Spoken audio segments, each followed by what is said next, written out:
Bismillahirrahmanirrahim. Assalamualaikum warahmatullahi wabarakatuh. Perkenalkan, nama saya Nizar Suryadi.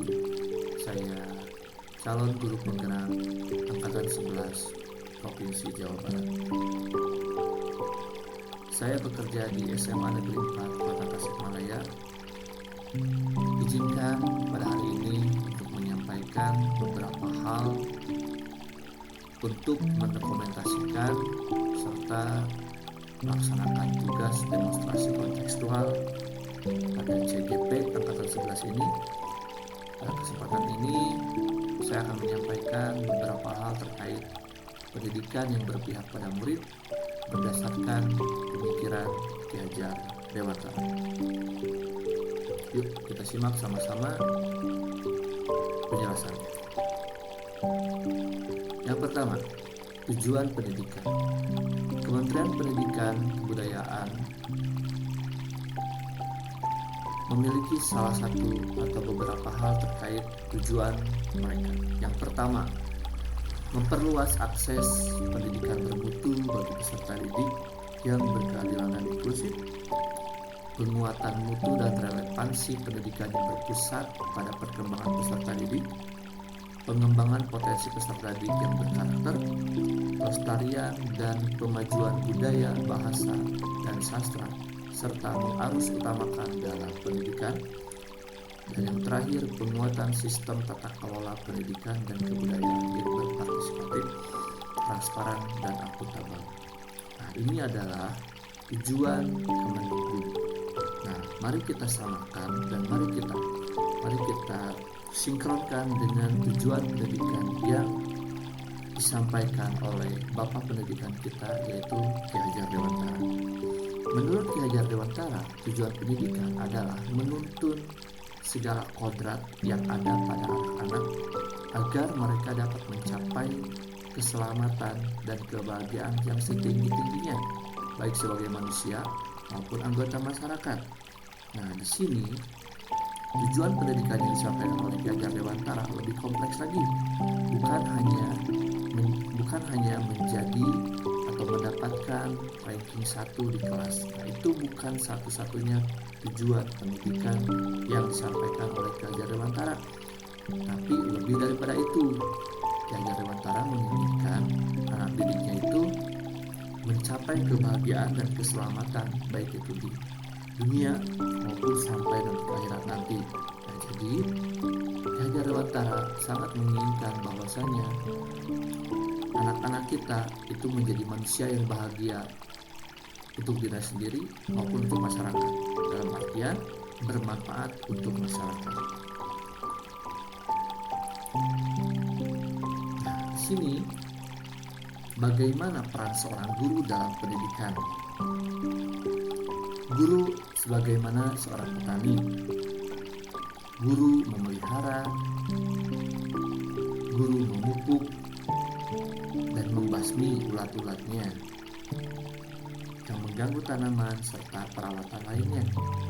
Tanah atau media tanam ibarat lingkungan sekolah yang menjadi tempat tumbuh dan berkembang tanaman. Kualitas tanah sangat dipengaruhi oleh kesabaran dan ketekunan petani dalam pengolahan dan pengukuran tanah tersebut. Begitu pula peran guru dalam tumbuh kembang peserta didik. Nah, jadi di sini guru adalah sebagai petani, yaitu akan berpengaruh pada tumbuh kembang dari anak-anak atau peserta didik. Karena tanpa adanya campur tangan petani,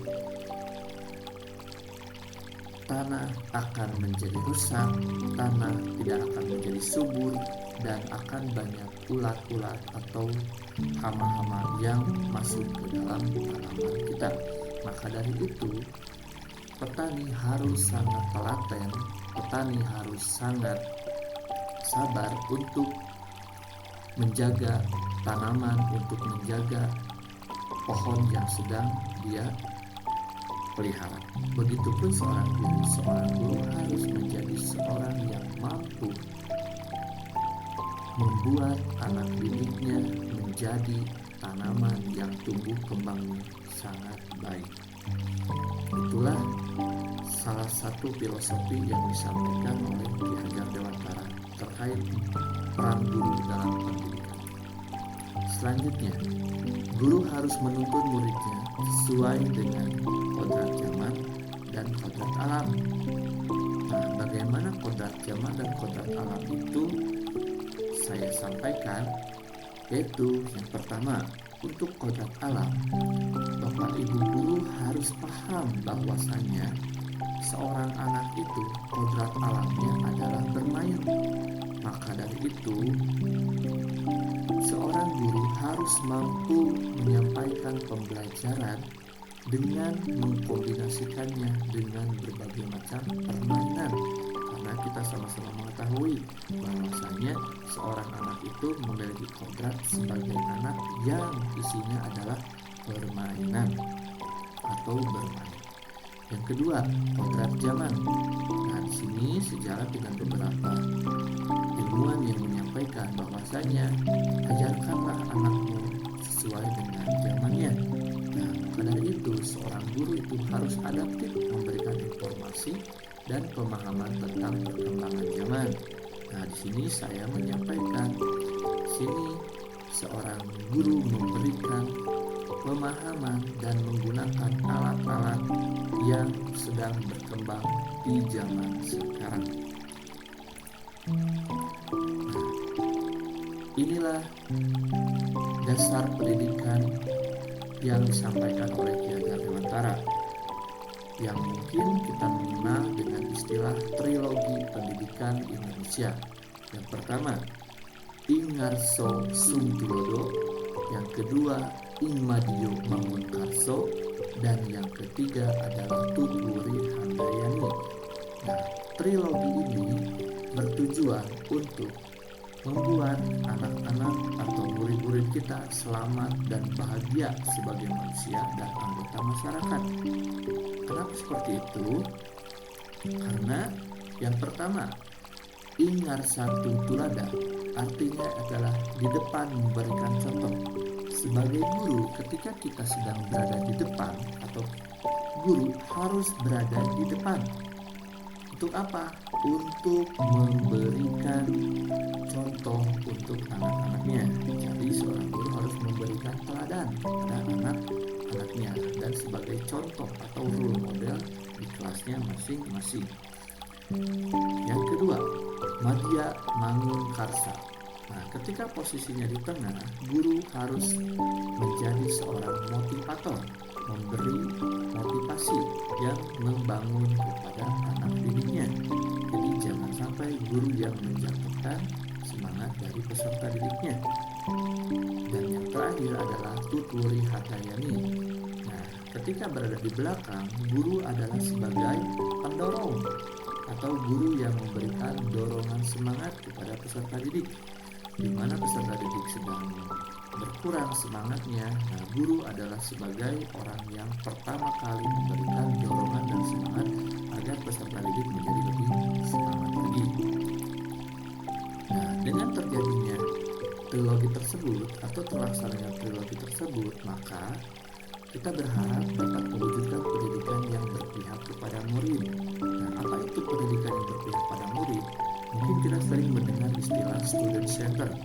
Nah, student center itu adalah pendidikan atau pembelajaran yang berpusat kepada murid. Jadi bukan lagi seorang guru yang menjadi pusat dari ilmu tersebut, tapi guru adalah sebagai fasilitator yang memberikan kebebasan, kemerdekaan kepada peserta didik untuk mendapatkan ilmu dan pembelajaran yang mereka butuhkan. Nah, inilah perbedaan dari student center dan teaching center. Nah, sekarang kita harus benar-benar menggunakan proses atau metode student center. Kenapa? Dengan menggunakan metode student center, murid akan lebih merdeka ketika mereka sedang belajar.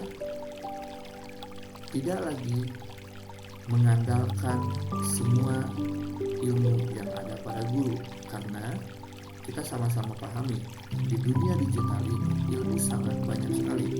Bisa saja murid lebih pintar dari gurunya.